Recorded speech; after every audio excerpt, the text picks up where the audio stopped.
بسم الله الرحمن الرحيم.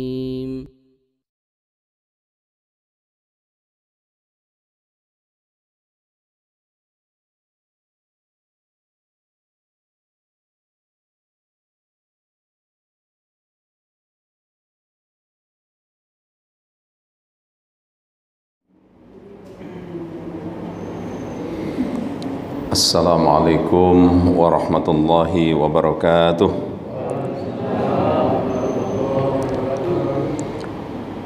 Bismillahirrahmanirrahim. Alhamdulillahilladzi khalaqa kulla syai'in faqaddarahu taqdira walladzi arsala rasulahu bil haqqi basyiran wa nadhira wa da'iyan ila Allahi bi'idnihi wa sirajan munira. Asyhadu an la ilaha illallah wahdahu la syarika lah iqraran bihi wa tauhida wa asyhadu anna Muhammadan abduhu wa rasuluh sallallahu alaihi wa ala alihi wa sahbihi wa sallama tasliman mazida. Allahumma salli wa sallim wa barik ala Muhammadin wa ala alihi wa ashabihi ajma'in, amma ba'd. Hadirin dan hadirat jamaah salat maghrib Masjid As-Sakinah. Iya, As-Sakinah atau Sakinah? As-Sakinah ya. Terutama para pengurus, Pak Hari Purnomo, Pak Sarojo, dan yang lain.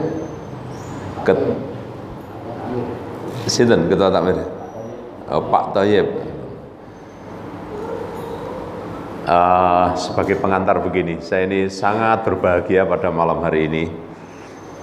Sebelum ada masjid ini, sebelum dibangun itu saya diajak oleh Ustadz Sarojo ini ke rumah beliau, terus ditunjukkan, ini Pak calonnya nanti akan dibangun masjid dan namanya sudah ada, Masjid Sakinah katanya. Oh iya Pak, saya doakan mudah-mudahan nanti terrealisir. Nah, setelah sekian tahun Pak Hari Purnomo meminta saya untuk mengisi ceramah lah pada maghrib. Di mana Pak? Di Masjid As-Sakinah. Oh, jangan-jangan yang dulu itu ya. Setelah tahu tadi, Masya Allah, Alhamdulillah. Jadi saya termasuk merasa bersyukur. Dulu kesini belum ada apa-apanya dan sekarang ternyata sudah terbangun dengan megah sekali. 2 apa 3 lantai ini? 2 ya. Okay. Lalu kebahagiaan yang kedua itu saya ketemu teman saya. Ini ya Allah, saya bersyukur kepada Allah. Di sini ini ada jamaah yang aktif, namanya Pak Sarim. Saya dulu itu panggilnya Mas karena teman. Jadi zaman saya kuliah itu ya maklum ya, namanya dari desa ke Surabaya, ingin kuliah menambah ilmu tapi tidak punya bukan anaknya orang kaya gitu ya. Akhirnya cari kerja. Saya menjadi tukang penjahit itu. Dan Mas Sarim ini teman di pekerjaan itu, namanya Rudy Taylor. Rudy Taylor. Langganannya itu, jadi saya itu punya kelebihan kalau jahit pakaian wanita, dulu itu namanya kain jeruk yang lunyu-lunyu itu loh. Itu di Rudy Taylor tidak ada yang bisa, saya yang bisa itu. Nah itu sehingga biasanya cewek-cewek, ibu-ibu itu biasanya, Mas itu saja yang garap, nah gitu. Jadi alhamdulillah setelah itu kemudian saya putar haluan gitu ya. Jadi guru, nah gitu. Jadi guru di SMP Muhammadiyah Kapasan. Nah, kemudian saya dengar Mas Sarim itu mendirikan sendiri gitu. Waktu itu Memori Taylor apa gitu. Saya masih diberitahu ya. Setelah itu sudah tidak ketemu lagi, kurang lebih 31 tahun. Nah tadi ketika di depan itu saya kok ingat suaranya. Ini betul Mas Sarim ya? Iya. Jadi beruntung sekali, jadi saya ini merasa berbahagia. Jadi Mas Sarim itu adalah teman yang baik dan beliau itu ahli motong. Jadi model apa saja bisa. Kalau saya itu enggak bisa motong, tapi menjahit itu disukai cewek-cewek waktu itu. Tapi itu dulu ya 30 tahun, 31 tahun yang lalu. Sekarang itu memang pakaian itu beli jadi. Jadi tailor itu ya ada tapi enggak banyak sekarang. Baik, itu sebagai pengantar. Kemudian materi yang di Pak ini bisa dianulkan. Saya kok iya apa? Bukan kipasnya saya. Bisa enggak di mohon maaf.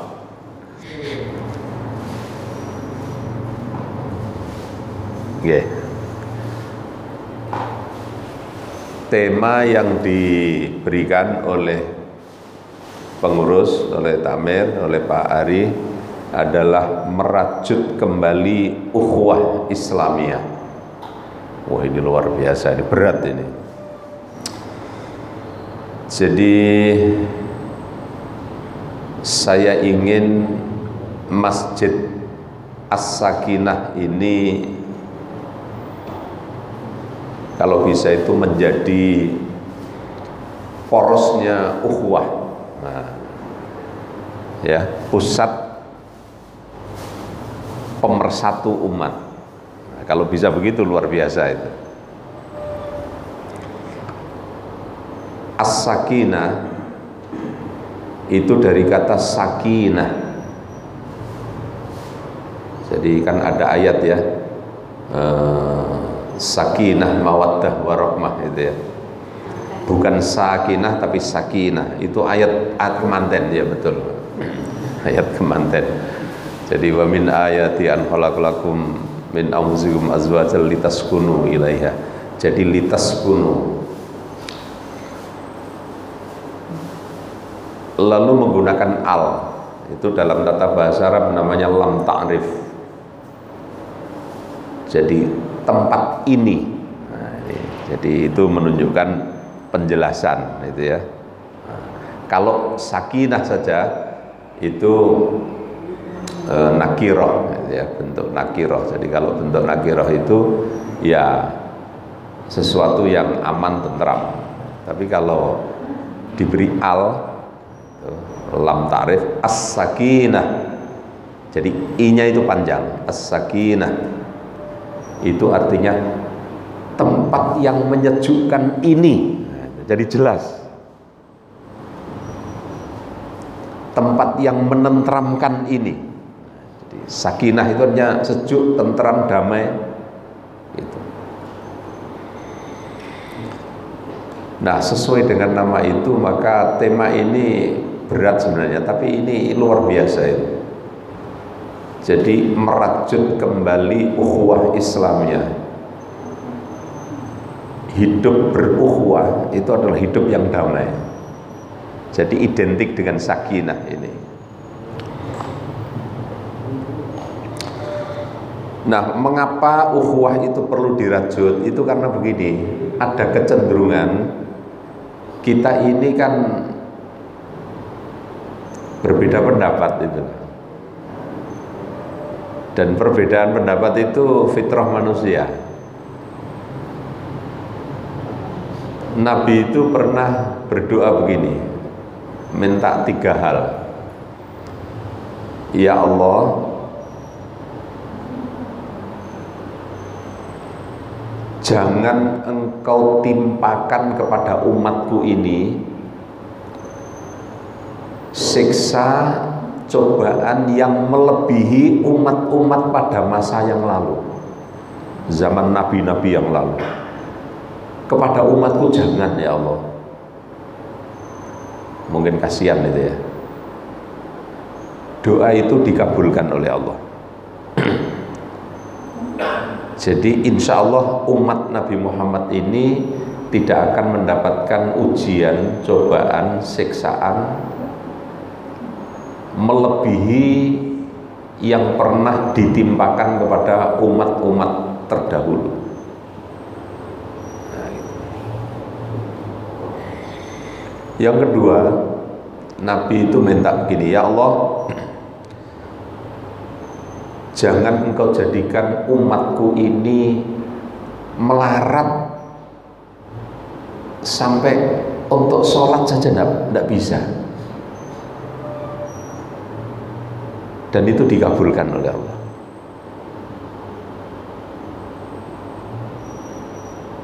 Karena ada dalil wa ma min dabbatin illa 'ala Allahi rizquha. Jadi dabah itu kan bahasa Jawanya gegermetan.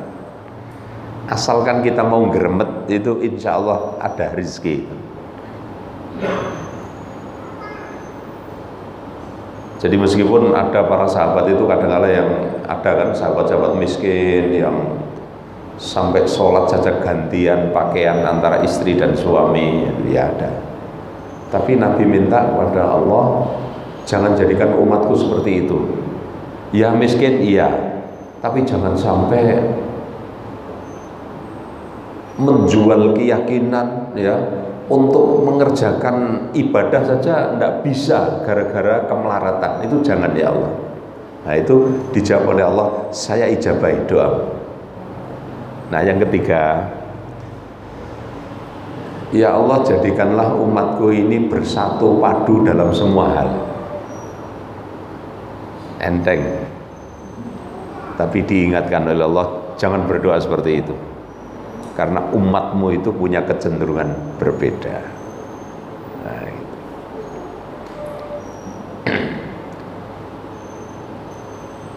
Dalam satu rumah tangga itu kadang-kadang suami istri itu beda pemikiran. Orang tua dengan anak beda, kakak dengan adik beda. Jadi bengkerean itu biasa begitu, beda perspektif, ya, beda pemikiran, beda.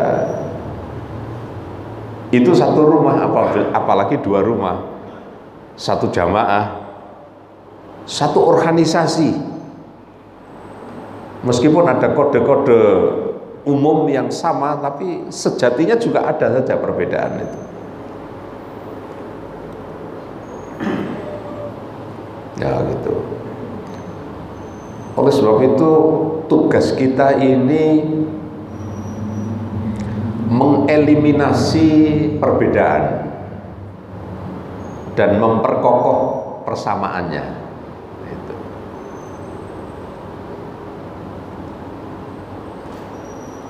Mengeliminasi, mengurangi. Kalau menghilangkan tidak bisa. Memang sejatinya kita ini berbeda, tetapi perbedaan itu jangan sampai menjadi perpecahan. Nah, itu. Contoh di masyarakat kita ini ada Muhammadiyah, ada Nahdlatul Ulama, ada Al-Irsyad, ada apa lagi? Ada FPI, ada HTI. Yang berwarna politik ada PKS, ada PKB dan lain sebagainya itu ya. Ada PAN. Pak Hari ini senang PAN kayaknya. Nah, itu ada kecenderungan berbeda itu. Ada jamaah tabligh.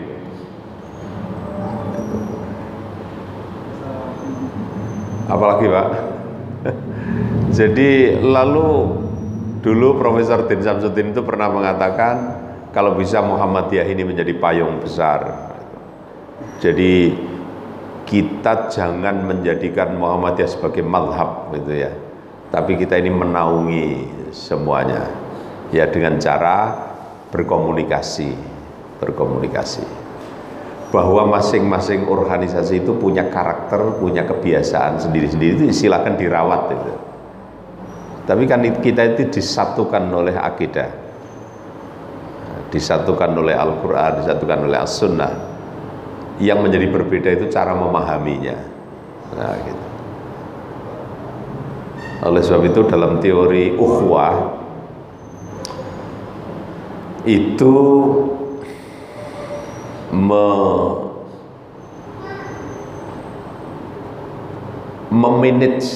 memanage al-ikhtilaf.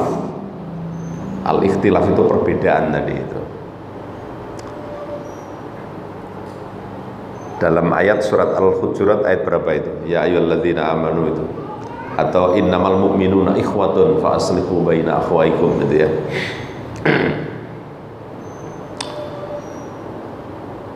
Perbedaan itu ada dua besar, sesungguhnya ada dua besar, ada dua kelompok.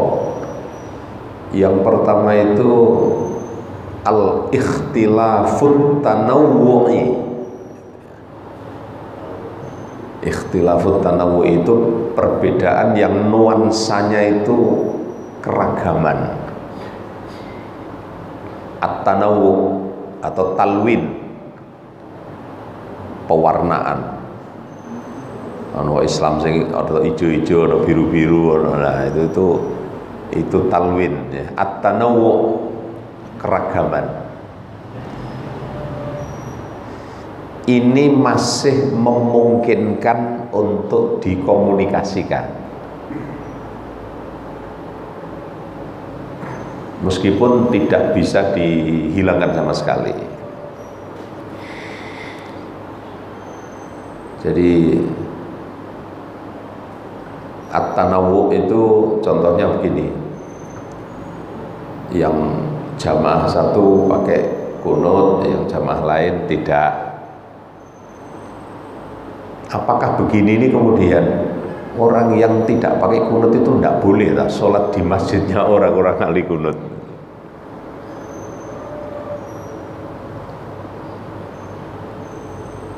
Saya kira tetap diperbolehkan. Yang tarawih 23, yang tarawih 11 itu memang berbeda, punya alasan masing-masing, tapi kan masih bisa dikomunikasikan. Artinya iso nyopo lah. Saya tarawih 11, menantu saya ternyata tarawihnya 23. Itu sangat mungkin terjadi.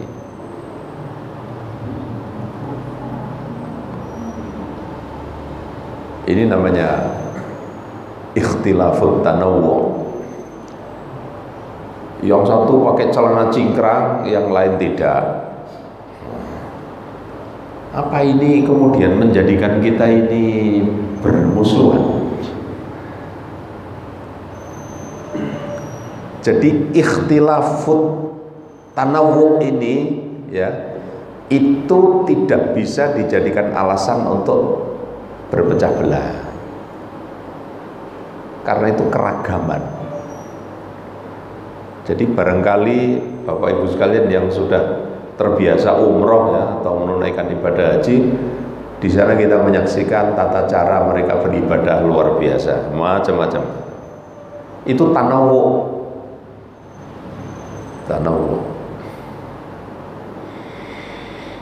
Ada yang takbirnya Allahu Akbar tidak pakai sendakep, itu ada ya, langsung jelek ini.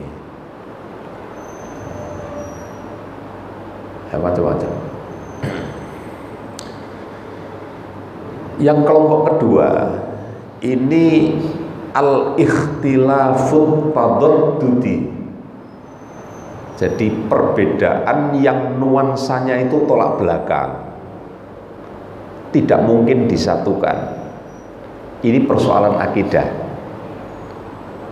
Nah kalau sudah begini ya tidak bisa memang disatukan.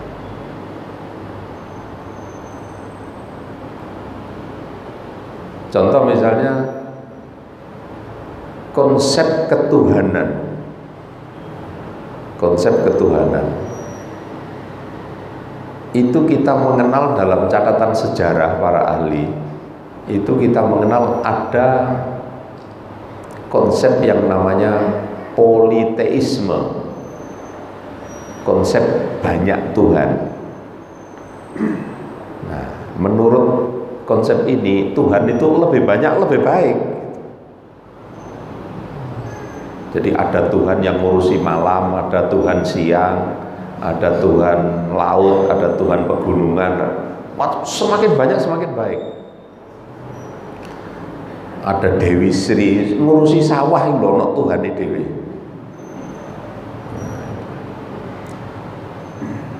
Orang Arab jahiliyah sebelum datangnya Islam itu mengenal politeisme ini. Jadi barangkali Bapak Ibu ada yang pernah membaca buku Fajrul Islam yang ditulis oleh Ahmad Amin. Di sana itu rumah tangga itu punya Tuhan kecil berupa boneka kecil gitu. Itu di masing-masing rumah. Jadi mau keluar belanja ke pasar itu pamit. Ya diberi nama sendiri-sendiri. Nah, nanti tingkat RT ada, tingkat RW ada sendiri-sendiri. Tingkat nasionalnya itu Manat, Lata, Uzza. Nah, itu paling gede-gede itu.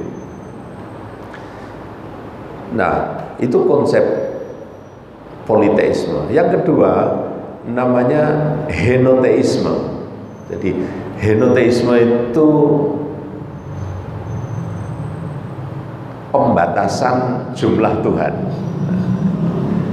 Tuhan itu boleh banyak tapi jangan banyak-banyak. Jadi ternyata ada prosesnya. Nek Tuhan itu kakean yo gak enak gitu. Jadi dikurangi aja. Mungkin hanya 3 atau 2 atau 4 lah. Yang umum itu ya 3. Lalu konsep yang ketiga itu namanya monoteisme. Monoteisme itu mengenal satu Tuhan. Satu Tuhan.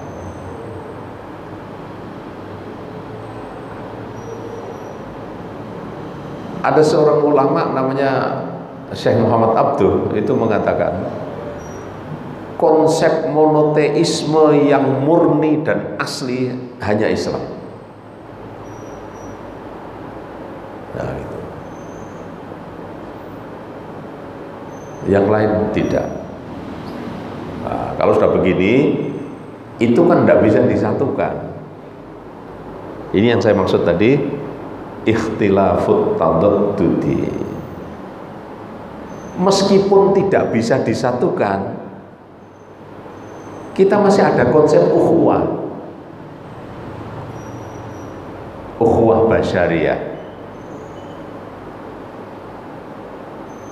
saling menghormati keyakinan masing-masing, bukan mencampur adukkan.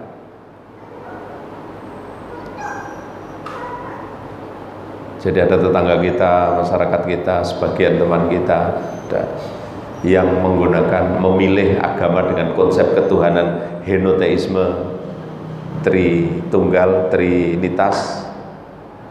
Ada yang menggunakan konsep politeisme. Ya silahkan, kita diberi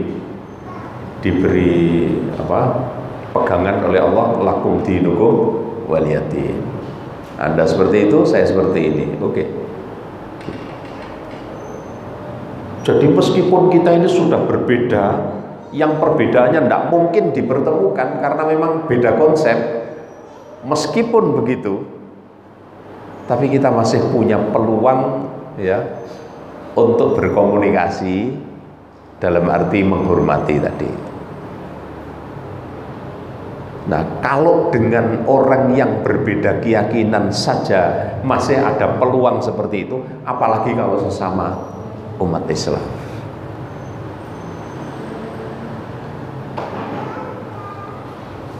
Jadi jangan sampai gara-gara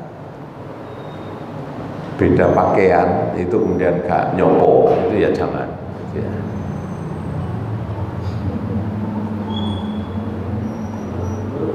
Jangan sampai gara-gara beda bacaan, nah itu kemudian gak nyopo gitu. Pertanyaannya kemudian adalah apa tidak mungkin di antara al-ikhtilafut tanawwu'i itu terkandung persoalan-persoalan ikhtilafut tadaddudi? Apa enggak mungkin ada? Ada, jawabannya ada. perbedaan yang kecil-kecil gitu ya. Ternyata ada sesuatu yang prinsip. Nah, ada. Nah, yang begini-begini ini ya sudah, kita tidak bisa mengkomunikasikan. Nah, jadi seperti itu. Oleh sebab itu kata Allah tadi, fa aslihu baina akhwaikum, jalinlah, fa aslihu. Jadi solaha itu adalah, solihun itu tepat sasarannya, sulhun itu adalah traktat perjanjian. Fa aslihu baina akhwaikum, jalinlah kerjasama yang baik, nah, gitu. Baina akhwaikum, di antara saudara-saudaramu itu.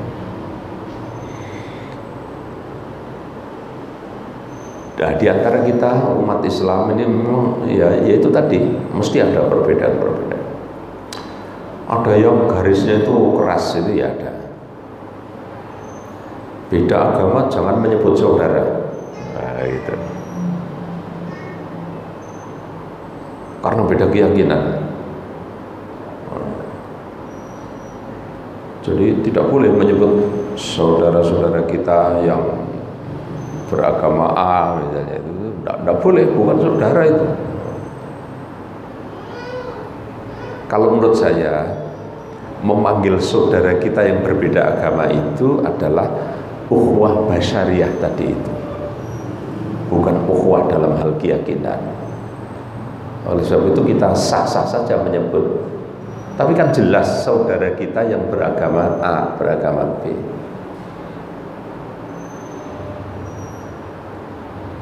Jadi kadangkala kita ini menyalahgunakan, terlalu ekstrim, tapi kadangkala juga terlalu apa istilahnya liberal gitu ya. Contoh, ada orang atau tokoh itu kalau salam itu disebut semua agama gitu ya. Setelah assalamualaikum warahmatullahi wabarakatuh, terus apa biasanya itu? Oh, semacam aku ya gak iso. Namo budaya, namo budaya. Nah, namo budaya itu sebutan pujian kepada Tuhan mereka, Buddha Gautama. Jadi namo budaya, salam kebajikan. Namo budaya itu adalah puji kepada Tuhan yang namanya Buddha Gautama itu. Coba lihat itu di kamus besar itu. Nah, jadi istilahnya Cak Nun itu begini, biarlah kucing itu berbicara sesuai dengan bahasanya, biarlah anjing itu berbicara sesuai dengan bahasanya, biarlah ayam itu berkokok sesuai dengan nalurinya. Jadi kita, kucing itu jangan dipaksa untuk berbunyi seperti ayam. Nah, sudah, kita ini sudah punya pola sendiri. Assalamualaikum warahmatullahi wabarakatuh, ya itu yang kita ucapkan. Jangan memaksa-maksakan diri, nirok-nirokno kucing, nirok-nirokno ayam. Jangan. Nggak usah begitu, itu istilahnya Cak Nun seperti itu. Membuat perumpamaan itu gampang. Ya sudah, wong assalamualaikum itu ucapan doa selamat. Ya sudah. Ya, paling notok salam sejahtera bagi kita semuanya itu wis terlalu apa istilahnya Pak Hari Purnomo. Terlalu model moderat yang semoderat-moderatnya itu. Jadi seperti itu. Oleh sebab itu kita umat Islam mempunyai ukhuwah Islamiyah.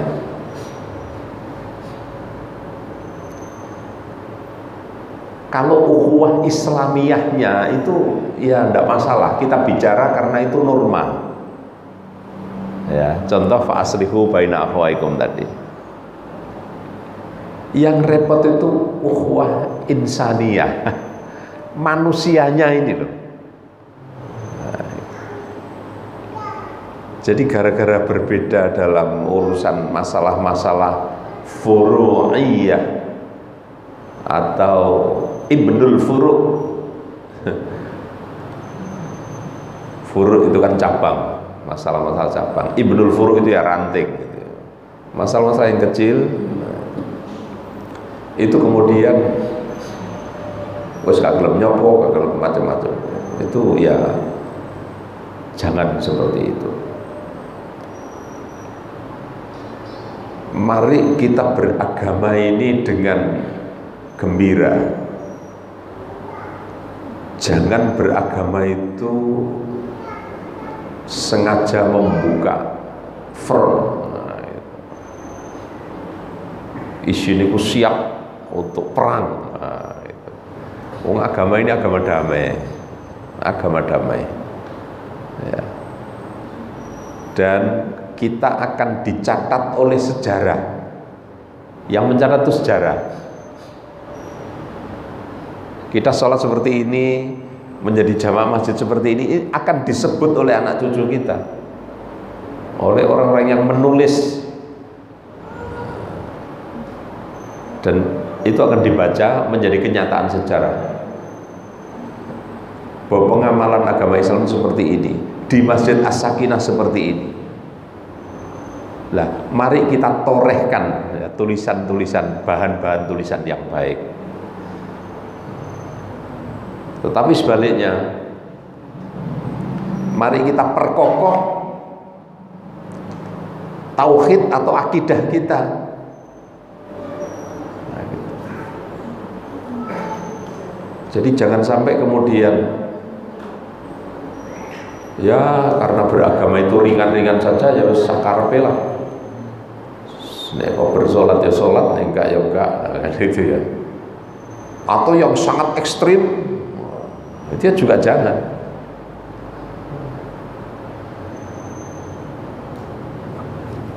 Jadi ada istilah Islam wasatiyah, gitu ya.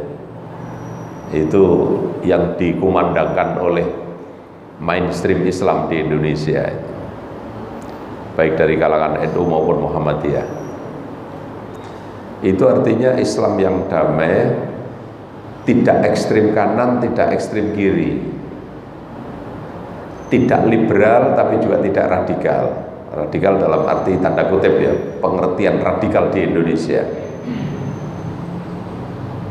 Jadi ketika berbeda pendapat itu jangan harus ikut neraka. Nah, itu jangan bersikap seperti itu. Atau liberal itu sak karepe dhewe. Jadi misalnya ada tokoh yang mengatakan begini, Al-Hajju ashhurum ma'lumat. Haji itu dilaksanakan pada bulan-bulan yang ditentukan. Jadi ashhur itu kan jamak, bulan-bulan. Karena bulan-bulan berarti tidak hanya Dzulhijjah. Nah, itu. Padahal maksudnya itu ya pada bulan Dzulhijjah dan bulan sebelumnya itu kan memang mulainya sibuknya orang-orang melaksanakan ibadah haji. Nah, begini ini bagi pemahaman-pemahaman yang liberal mengatakan haji itu tidak harus bulan Dzulhijjah, bulan puasa juga tidak apa-apa. Jadi bulan Rajab juga tidak apa-apa. Nah, pemahaman seperti ini kebablasan, kebablasan. Karena apa? Di dalam ibadah haji itu kan ada yang namanya Yaumu Arafah. Nah, Yaumu Arafah itu kan dilaksanakan pada tanggal 9 Dzulhijjah. Nah, kalau hajinya bulan Rajab itu lalu di mana Arafahnya? Tanggal 9-nya kan tidak ada. Nah, memberi makna seperti ini pemahaman liberal tadi. bebas kebablasan. Ada kalangan orang-orang modern sekarang, ya, kelompok-kelompok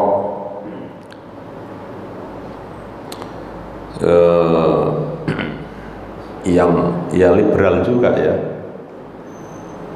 Saya membaca sebuah buku, ada seorang wanita namanya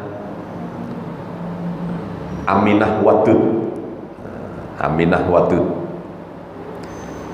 ini dalam mentolerir semua sikap beragama itu dibenarkan semua. Wah, ini kebablasan juga. Jadi ukhuwah Islamiyah itu sudah berkembang, ukhuwah basyariah yang luar biasa. Jadi Aminah Wadud itu protes kepada kebiasaan umat Islam. Sholat itu kalau jadi imam kok mesti laki-laki. Lah apa perempuan nggak bisa? Aminah Wadud ini asli Amerika, tapi dia hafal Quran, wanita muslimah. Nah, tapi dia pemikirannya yaitu tadi, aku ya iso dadi imam. Timbangane wong lanang bacaane yo gak entos, nah gitu. Tapi kenapa kok harus laki-laki? Akhirnya dia protes. Pokoknya sholat itu yang jadi imam siapa yang mampu, wanita boleh. Nah, yang kedua, soft laki-laki kok mesti di depan, wanita kok di belakang. Apakah saya ini kelas 2 di dunia ini? Nah, gitu, protes. Akhirnya dia membuat gerakan contoh gitu ya, dan itu ada fotonya. Dia menyelenggarakan sholat Jumat di Washington DC. Sholat Jumatnya tidak di masjid, tapi menyewa gereja.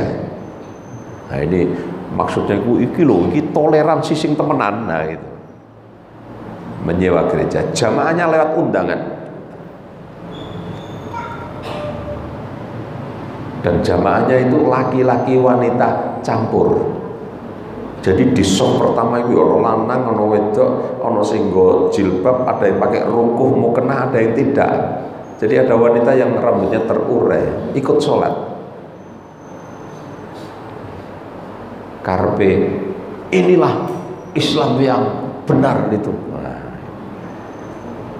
jadi sepandai-pandai dia seorang intelektual tetap tidak paham tentang al-ikhtilafut tanawwu'i dan al-ikhtilafut taduddudi. Nah begini nih ya, jangan seperti itu. Nah itu bubrah, nyalahi aturan. Tapi terlalu rigid juga. Jangan salah sedikit, tidak boleh ke masjid. Nah, itu tidak. Ya Islam itu kan ya membina, gitu ya, membina. Saya tidak tahu di sini atau di mana. Kalau di masjid saya di Al Mukhlis di Mulaksari, rumah saya Mulaksari, jangan melarang orang tua membawa anak ke masjid. Sebab biasanya itu bawa anak cilik isone rame tok, ganggu kekhusyuan. Orang tua itu wajib mengenalkan anaknya dengan masjid. Soal mesti ono berak-berok, ono, ya itu kewajiban orang tua untuk mengingatkan, latihan itu. Bahkan saya suka itu di masjid lalu ada anak kecil cerik-cerik dan lain sebagainya, nangis dan lain sebagainya. Sebab nanti yang akan meneruskan jamaah itu ya anak-anak kecil itu. Nah ini dilarang ke masjid, akhirnya mereka nantinya itu menjadi apa? Aneh disuruh ke masjid. Masjid itu apa, Pak? Rasa aku biyen cilik gak tau dijak nang masjid gitu. Jadi memang resikonya membawa anak itu ya mesti gitu, ada rame, melayu-melayu. Nah itu tugas kita sambil mengajak sebagai orang tua, diam ya. Itu. Mereka itulah yang akan meneruskan. Nah, para penerus-penerus itu kita bekali sekarang ini. Kata Allah dalam surat An-Nisa ya, ayat 9, wal yakhshal ladzina law taraku min khalfihim dzurriyyatan dhi'afa khafu 'alaihim falyattaqullaha wal yaqulu qawlan sadida. Jadi kita hendaklah hati-hati, di warning oleh Allah, jangan sampai kita ini meninggalkan generasi kita di belakang ini generasi yang lemah. Jangan sampai kita ini memberi warisan, meninggalkan warisan berupa generasi yang lemah. Di Al-Quran terjemahan Departemen Agama, lemah di situ diberi makna lemah secara ekonomi. Kalau menurut saya ayat ini umum, bukan hanya lemah secara ekonomi, tapi juga lemah secara akidah dan lemah secara pengetahuan, secara intelektual. Jadi anak-anak kita itu harus kita persiapkan ya menjadi generasi yang kuat. Ya memang ekonominya juga harus kuat, tapi yang lebih dari itu adalah akidah yang kuat, intelektual yang kuat. Jadi menyiapkan generasi ini seperti itu. Nah, inilah berbagai persoalan yang terkait dengan al-ukhuwah al-islamiyah atau merajut ukhuwah islamiyah kita. Jadi jadikanlah masjid ini sebagai pusat ya ukhuwah gitu ya. Jadi jangan kemudian menolak apalagi mengusir orang yang kira-kira berbeda pendapat dengan kita. Ingin sholat di masjid, monggo dipersilahkan. Memang ukhuwah seperti itu, ukhuwah islamiyah. Ada ukhuwah waqoniyah, ini yang dipersoalkan sebagian orang, karena Islam itu kafatan dan al-alamil Islam, global, tidak mengenal batas-batas nasionalisme. Tapi itu terlepas dari itu semua, tapi yang jelas al-ukhuwah ini memang penting, dan yang paling umum adalah ukhuwah insaniyah atau ukhuwah basyariyah. Jadi siapapun manusia itu adalah hamba Allah. Ya kalau bisa kita dakwai supaya mereka bisa masuk Islam bersama-sama dengan kita. Soal mereka tidak mau, ya sudah, karena innaka la tahdi man ahbabta walakinallaha yahdi may yasha. Kamu tidak bisa menjamin seseorang mendapatkan hidayah. Jadi kita tidak bisa mendatangi seseorang, mengajak dialog dengan target supaya orang ini masuk Islam, tidak bisa. Kita berkewajiban melapangkan jalan, memberi pelajaran, mau itu supaya mereka siap menerima hidayah Allah. Nah, gitu. Walakinallaha yahdi may yasha. Jadi may yasha, yasha itu fi'il itu kembalinya, rojaknya itu pada Allah atau kepada manusia. Kalau tafsir-tafsir modern mengatakan yahdi man, jadi yahdi dudono sapa Allah man ing wong yasau kang kersa sapa menungso, bukan sing kersa sapa Allah. Nah gitu, ada yang pemahaman seperti itu. Artinya bahwa seseorang mesti didodono, tidak dialog Islam iku kayak ngene, carane ngene. Oh iya, oh iya. Nah kalau sudah tahu, monggo aras-arasen lah itu berarti lima yasa itu tadi, gak kerso ya itu. Tapi ada yang mengatakan yasa'u itu adalah rojaknya, rujuknya itu kepada Allah. Ya memang tidak dikehendaki oleh Allah.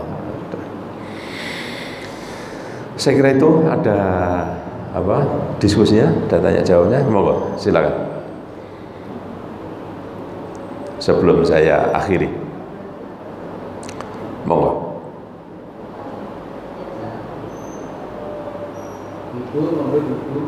Ibu-ibu.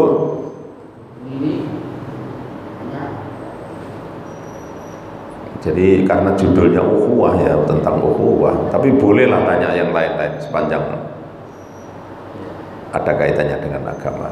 Monggo Pak Ari. Sehubungan dengan tadi itu, kadang-kadang kita ini kan ada perbedaan pendapat. Benar-benar dalam arti pendapat ya karena semakel karena ya apa namanya itu ya pernah disakiti ya sebagainya. Nah itu nah, bagaimana untuk bisa untuk kembali? Ya itu tadi karena salah dalam cara beragama ya. Jadi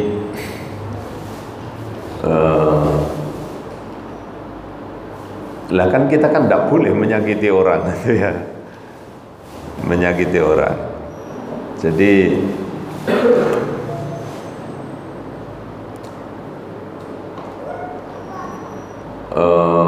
kita dilarang asobiyah.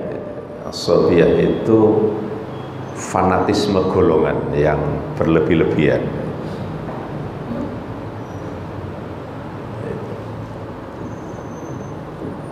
Nah kadang-kadang kita itu sudah begitu, tapi sing via sana ndak. Nah itu yang soro itu. Jadi kalau sudah berbeda pendapat itu sing gak cocok ambek dhewek niku wis sawelek-eleke wong. Nah itu. Ini ya sudah, kalau begitu itu kan ya yang tahu Allah gitu ya, yang mencatat. Jadi kita tetap pada real yang benar sikap kita. Jadi jangan membalas disakiti orang itu dengan menyakiti orang, kan gitu ya. Nah, makanya tadi saya bilang tema ukhuwah Islamiyah itu sebenarnya tema yang cukup berat memang. Kita harus urai sedemikian rupa gitu ya. Ada seseorang beragama itu sudah cukup baik gitu ya, sikapnya juga baik, kepada yang berbeda juga baik, tapi pihak yang sana yang tidak sesuai dengan orang ini itu sampai ya bermusuhan.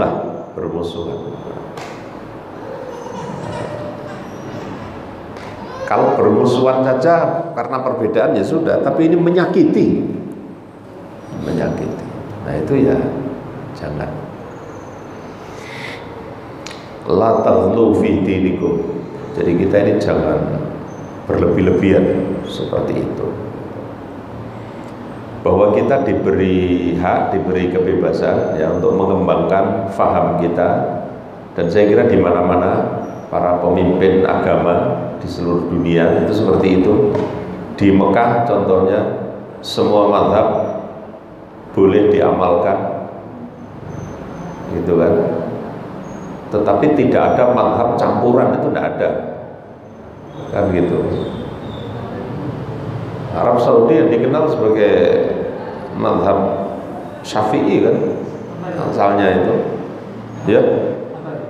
Hambali itu awalnya ya, karena mazhab Hambali itu adalah mazhab yang dipakai oleh Muhammad bin Abdul Wahab. Jadi Muhammad bin Abdul Wahab itu adalah seorang tokoh yang bermadzhab Hambali. Nah beliau ini mendirikan sebuah jamaah yang bernama Muwahhidin. Jadi Muwahhidin itu kelompok orang-orang bertauhid. Nah pemahaman Muhammad bin Abdul Wahab adalah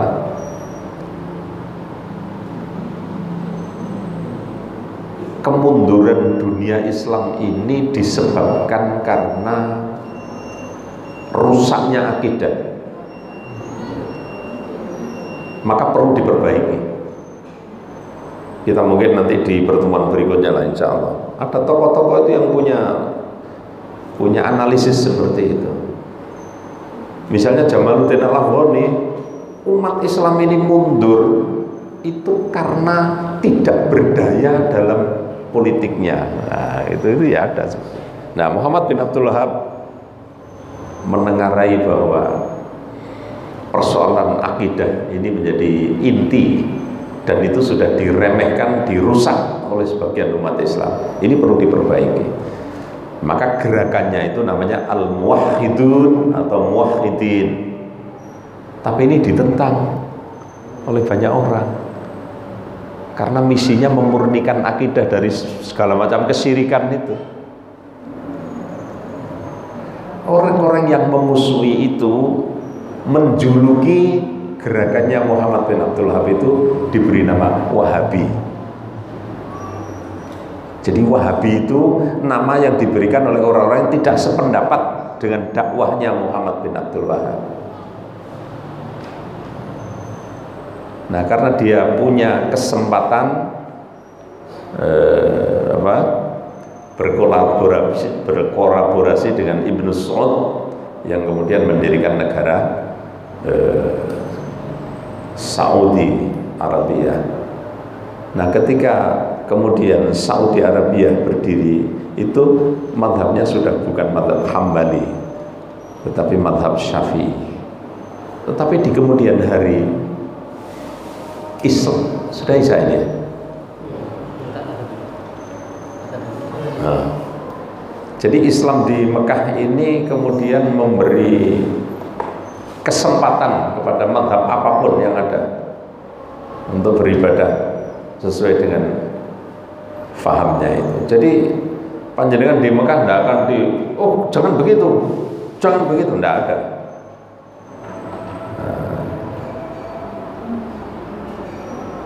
Jadi sebenarnya itu ya bentuk-bentuk ukhuwah. Nah, tetapi kemudian kebencian terhadap kelompok itu dibesar-besarkan.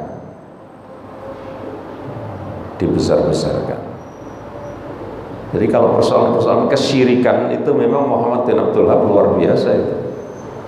Menggunakan kekerasan.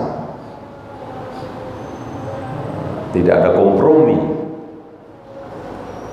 Penyembahan minta-minta pada kuburan-kuburan itu bukan hanya orang yang meminta itu diusir, tapi sak kuburan ini bisa dihancurkan. Nah, ini yang kemudian menyulut permusuhan.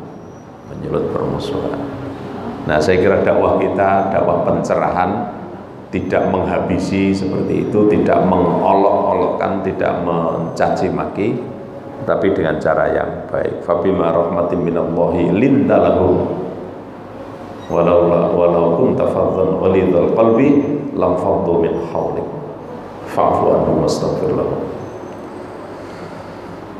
Jadi saya kira seperti itu Pak Hari ya.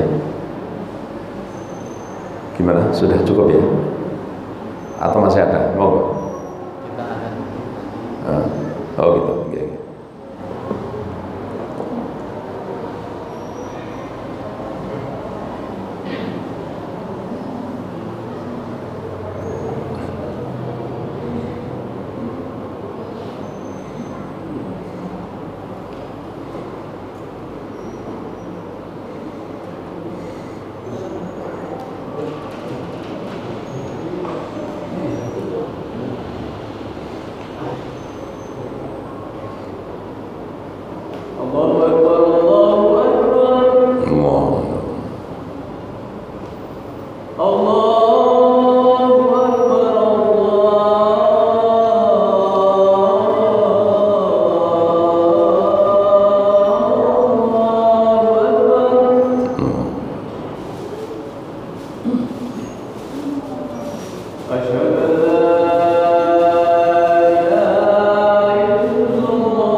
Ya, baik. Sebelum kita sholat, barangkali masih ada yang ingin ditanyakan atau ingin menambahi, monggo silakan. Sudah disampaikan tadi mazhab tadi kita tidak bisa mengatur. Kita kemudian dalam beribadah kita mazhab Hanafi, Syafi'i tidak bisa jauh. Jadi kalau satu mazhab saja. Ya, mestinya konsekuen ya, konsisten. Kalau sudah mengikuti satu mazhab ya ikutilah dalam semua hal kan itu ya. Menurut mazhab itu. Kalau mazhab A ya A, B ya B. Nah, saya ini sering memandu ya umroh atau haji. Itu jamaah kita macam-macam gitu ya. Jadi ada orang yang kekeh gitu, tawaf itu kan laki-laki wanita kan tidak boleh bersentuhan. Itu kalau bersentuhan kan batal itu. Nah itu ketika di sana tawaf itu kan desek-desekan ya, banyak. Wah itu yang tetap mengikuti keyakinannya itu pokok bersentuhan harus wudhu. Bagaimana wudhunya? Barangkali Bapak Ibu sudah tahu ya kondisi tawaf di Masjidil Haram seperti itu, uyel-uyelan. Maka ada yang mencari jalan keluar gitu. Pindah madhab. Jadi wah kalau begitu kita ini pindah madhab sementara. Nah, jadi di madhab A ini memang bersentuhan ini menjadi batal wudhunya lah. Kita kalau mau minggir cari tempat wudhu nanti baliknya itu kemana? Karena melingkarnya 7 kali. Nah tempat di mana kita ngentut misalnya atau tempat di mana kita ini bersentuhan tadi kemudian batal. Ya kalau ngentut ya iyalah kita. Tapi kalau bersentuhan kemudian batal, kita harus mencari tempat wudhu, balik ke situ untuk meneruskan. Itu sungguh sesuatu yang susah. Nah kalau begitu kita pindah mazhab lain yang membolehkan. Nah, mazhab lain yang membolehkan. Akhirnya memang tidak konsisten dalam bermadzhab. Nah oleh sebab itu, kalau saya ya mazhab, jadi beragama itu kan tidak harus bermadhab. Madhab kita itu ya Al-Quran dan Sunnah itu. Cuma ada yang kebetulan ini sama dengan madhab A, ya oke. Ada yang kebetulan sama dengan madhab B, ya oke. Tidak masalah. Jadi banyak orang yang kurang pas, mosok beribadah tidak pakai madhab. Loh, para sahabat itu loh tidak ada yang bermadhab, karena madhab belum ada. Para imam madhab itu adalah generasi tabi'in dan tabi'ut tabi'in, bukan generasi sahabat itu. Sudah abad ke-2-3 Hijriah. Jadi munculnya imam-imam madhab itu pada zaman dinasti Bani Abbasiyah, di mana umat Islam sudah banyak, perlu pemahaman-pemahaman khusus terhadap persoalan-persoalan yang muncul yang ketika di zaman Nabi tidak ada. Muncullah imam-imam madhab itu. Loh, kalau itu kita pegangi sampai sekarang pun kita tidak bisa konsisten, karena ada persoalan sekarang yang di zaman madhab itu tidak ada. Apa contohnya? Dalam dunia medis misalnya, dalam rekayasa genetika itu ada yang disebut cloning. Nah, itu di buku-buku madhab masa ada? Tidak ada.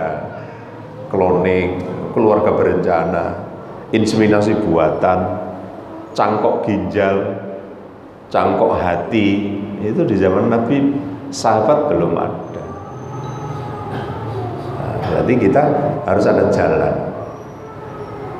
Mengikuti mazhab, di buku mazhab tidak ada,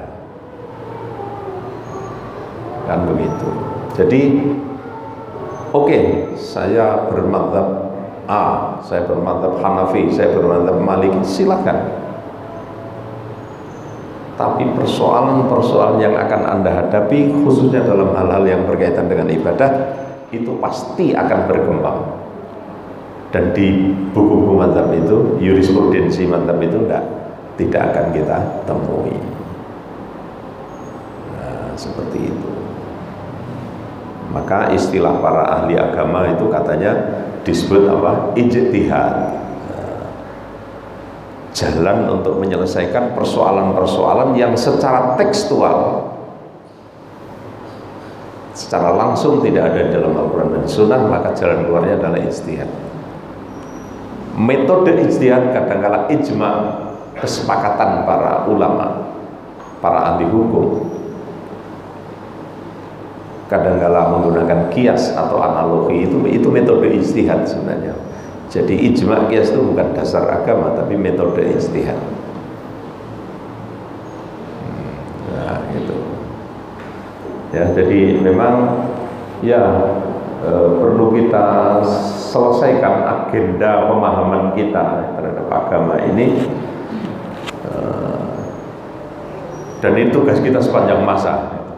Selalu saja ada persoalan-persoalan, maka terkait dengan tema utama, yaitu menyangkut ukhuwah Islamiyah. Oke, saya kira begitu ya. Terima kasih, dan kurang lebihnya saya mohon maaf.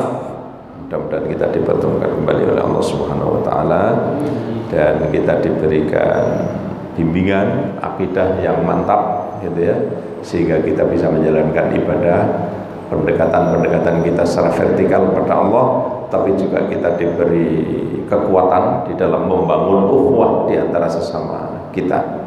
Terima kasih. Nasrun minallah wa fathun qarib wa basyiril mu'minin. Assalamualaikum warahmatullahi wabarakatuh.